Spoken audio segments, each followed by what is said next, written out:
आपने प्रोसेशन को अलाउ किया मस्जिद के सामने, कैसे अलाउ किया मस्जिद के सामने आपने नारा लगाने के लिए? क्यों नहीं उस लड़की जो नफरती लड़की है उसका तो ट्रैक रिकॉर्ड है हमेशा भड़का, उस पर तो पहले भी एफआईआर हुआ है, क्यों उस पर आपने प्रतिबंध नहीं लगाया उसको प्रोसेशन में? जब प्रोसेशन का खुद एसपी साहब कह रहे हैं कि परमिशन नहीं था तो क्यों आपने अलाउ किया? क्यों नहीं उसको रोका? क्यों नहीं RAF आया? क्यों नहीं RAF आया? क्यों नहीं दूसरा पुलिस बल जिला आके रोका? क्यों नहीं आयोजक पे हम एफआईआर हुआ? ये तो ड्रामा नहीं ना होना चाहिए किसी भी धार्मिक लोगों का। इलीगल प्रोसेसन अलाउड नहीं, चाहे मुस्लिम हो चाहे गैर मुस्लिम हो चाहे जो हो, हम इंसाफ की बात करते हैं। डीएम साहिबा, एसपी साहब का आप सुनिए बयान और हक बोलिए, एक तरफा मत बोलिए। आप डीएम हैं, आपसे ऊपर भी पदाधिकारी और परमानेंट डीएम नहीं रहिएगा। हक कीजिएगा, इंसाफ कीजिएगा तो लोग याद रखेंगे, नहीं तो जमुई के लोग भूलने वाले भूल भी जाएंगे कि कौन डीएम था कौन एसपी था। इंसाफ कीजिएगा, लोग इज्जत से निगाहों से देखेगा। तो लगता है कि नागपुर के या नागपुर में पढ़ाई किया या आरएसएस के कोई हेडक्वार्टर में पढ़ा रहे। इंसाफ की बात कीजिएगा ना भाई। एक तरफा बोलेगा डीएम एसपी कभी बोल सकता है ये चीज?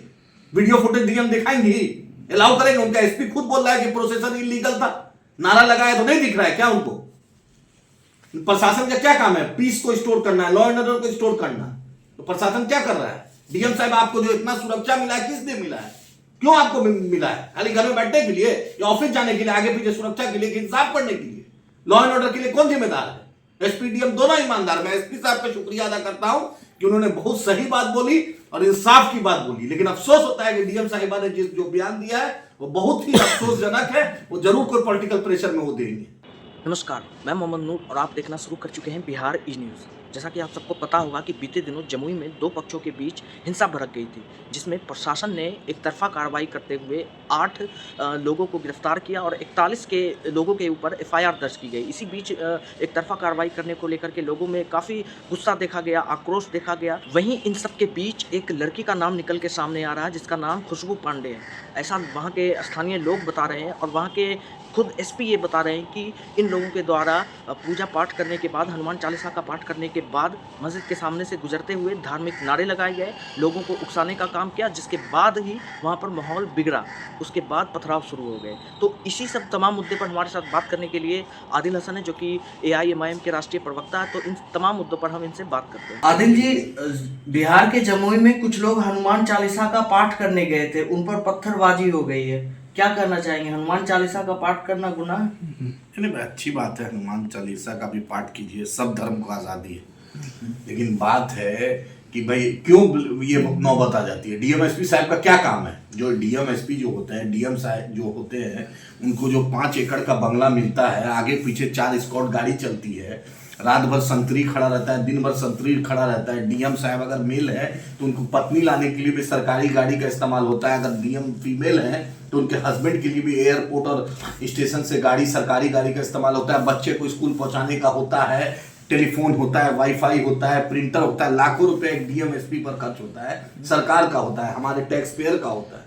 तो उनका काम है कि लॉ एंड ऑर्डर को रिस्टोर करना। तो आपका LIU क्या किया था? क्यों आपने प्रोसेसन को अलाउ किया मस्जिद के सामने? कैसे अलाउ किया मस्जिद के सामने आपने नारा लगाने के लिए? क्यों नहीं उस लड़की जो नफरती लड़की है उसका तो ट्रैक रिकॉर्ड है हमेशा भड़का, उस पर तो पहले भी एफआईआर हुआ है, क्यों उस पर आपने प्रतिबंध नहीं लगाया उसको प्रोसेसन में? जब प्रोसेसन का खुद एसपी साहब कह रहे हैं कि परमिशन नहीं था तो क्यों आपने अलाउ किया? क्यों नहीं उसको रोका? क्यों नहीं RAF आया? क्यों नहीं RAF आया? क्यों नहीं दूसरा पुलिस बल जिला आके रोका? क्यों नहीं आयोजक पे हम एफआईआर हुआ? ये तो ड्रामा नहीं ना होना चाहिए किसी भी धार्मिक लोगों का। इलीगल प्रोसेसन अलाउड नहीं, चाहे मुस्लिम हो चाहे गैर मुस्लिम हो चाहे जो हो, हम इंसाफ की बात करते हैं। हम ये सब ड्रामा नहीं करते हैं भाजपा की तरह कि जिन्ना के मजार पे अडवाणी जाएंगे फातिया पढ़ने और यहाँ पर पाकिस्तान को गाली देंगे। ये मोदी की तरह नहीं 56 इंच का सीना बोलते हैं और चाइना कब्जा करता है। ये हम कुंभ में व्यवस्था में स्टैम्पेड हो रहा है और आग लग रही है और स्पेशल ट्रेन नहीं चलवा पा रहे हैं। हम उसकी तरह नहीं, हम चाहते हैं हर धर्म के लोगों को इज्जत मिले, सम्मान मिले, इंसाफ मिले।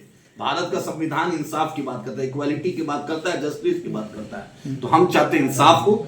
डीएम साहिबा, एसपी साहब का आप सुनिए बयान और हक बोलिए, एक तरफा मत बोलिए। आप डीएम हैं, आपसे ऊपर भी पदाधिकारी और परमानेंट डीएम नहीं रहिएगा। हक कीजिएगा, इंसाफ कीजिएगा तो लोग याद रखेंगे, नहीं तो जमुई के लोग भूलने वाले भूल भी जाएंगे कि कौन डीएम था कौन एसपी था। इंसाफ कीजिएगा, लोग इज्जत से निगाहों से देखेगा। डीएम साहिबा ने जो स्टेटमेंट दिया इसको किस नजर से? भाई एकदम एक तरफा ऐसा अफसोस होता है कि आप लाल बहादुर शास्त्री एकेडमी में आप लोग ने पढ़ाई की है, इंडिया का टॉप माइंड है आप लोग, टॉप ब्यूरोक्रेट है, और तब ये सब बयान आप लोग देते। लगता है कि नागपुर के या नागपुर में पढ़ाई किया या आरएसएस के कोई हेडक्वार्टर में पढ़ा। अरे इंसाफ की बात कीजिएगा ना भाई। एक तरफा बोलेगा डीएम एसपी कभी बोल सकता है ये चीज? वीडियो फुटेज डीएम दिखाएंगे, अलाउ करेंगे? उनका एसपी खुद बोल रहा है कि प्रोसेसर इलीगल था, नारा लगाया तो नहीं दिख रहा है क्या उनको? प्रशासन का क्या काम है? पीस को स्टोर करना है, लॉ एंड ऑर्डर को स्टोर करना। तो प्रशासन क्या कर रहा है? डीएम साहब आपको जो इतना सुरक्षा मिला है किस लिए मिला है? क्यों आपको मिला है? खाली घर में बैठने के लिए या ऑफिस जाने के लिए, आगे पीछे सुरक्षा के लिए, इंसाफ करने के लिए? लॉ एंड ऑर्डर के लिए कौन जिम्मेदार है? एसपी डीएम दोनों ईमानदार। मैं एसपी साहब का शुक्रिया अदा करता हूं कि उन्होंने बहुत सही बात बोली और इंसाफ की बात बोली। लेकिन अफसोस होता है कि डीएम साहिबा ने जो बयान दिया है वो बहुत ही अफसोसजनक है। वो जरूर कोई पॉलिटिकल प्रेशर में वो देंगे। लेकिन घटना के बाद तमाम प्रशासन ने मोर्चा संभाल लिया था, वहां पर कई थाने की पुलिस भी तो आ गई थी। भाई अच्छी बात है, तो भाई क्यों लेट आए? शुरू से ना आना चाहिए बॉस।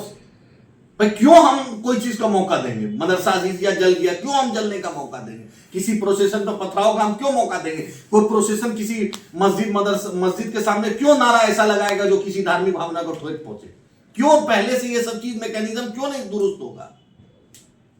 हम क्यों नहीं हम ऐसा सिस्टम लाएंगे जो किसी तनाव नहीं हो? हम इंसाफ क्यों नहीं करेंगे? सबके साथ कीजिए, उसमें हिंदू हो मुसलमान हो, सबका इंसाफ होना चाहिए।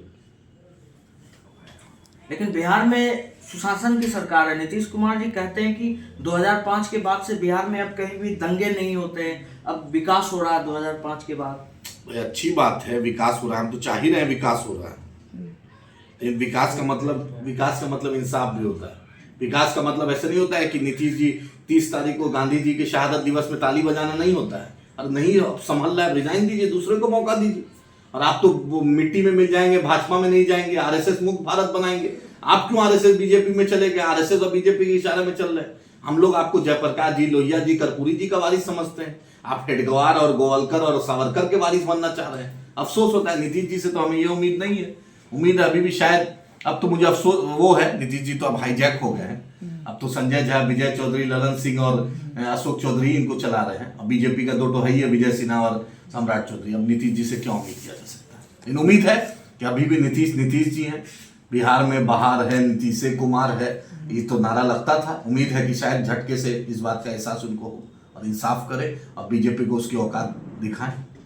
जमुई मामले में एआईएमआईएम का अगला कदम हम लोग होम सेक्रेटरी जो है यहाँ बिहार के डीजीपी साहब से मुलाकात करेंगे। हमारे पार्टी के रियासती सदर अख्तर उल इमान साहब, एमआईएम डेलीगेशन जाएगा और हम चाहेंगे इंसाफ हो। हम किसी पक्ष और विपक्ष का साथ नहीं, हम इंसाफ की बात करते हैं। जिसने भी गलती की है उस पर कार्रवाई हो। जो भी ऑफिसर कल्परेट है उस पर एफआईआर। ये ऑफिसर का नेग्लिजेंस के चलते हुआ है। खुशबू पांडे को, उस लड़की को यहाँ नफरत की सौदागरी करने का अलाउ कौन किया? उसके लिए हो। वो आयोजक वहां से प्रोसेसन इलीगल क्यों गया? उस पर कार्रवाई। और जो अफसर ने परमिशन दिया, एस्कॉर्ट किया और उसने रोका नहीं, उस पर कार्रवाई हो। सस्पेंशन से नहीं, उसको डिसमिसल फ्रॉम सर्विस होना चाहिए। जी, आपका बहुत बहुत शुक्रिया। हमने अभी बात की एआईएमआईएम के राष्ट्रीय प्रवक्ता से आदिल हसन जी थे। तो इस वीडियो पर आप क्या सोचते हैं, कमेंट करके जरूर बताएं।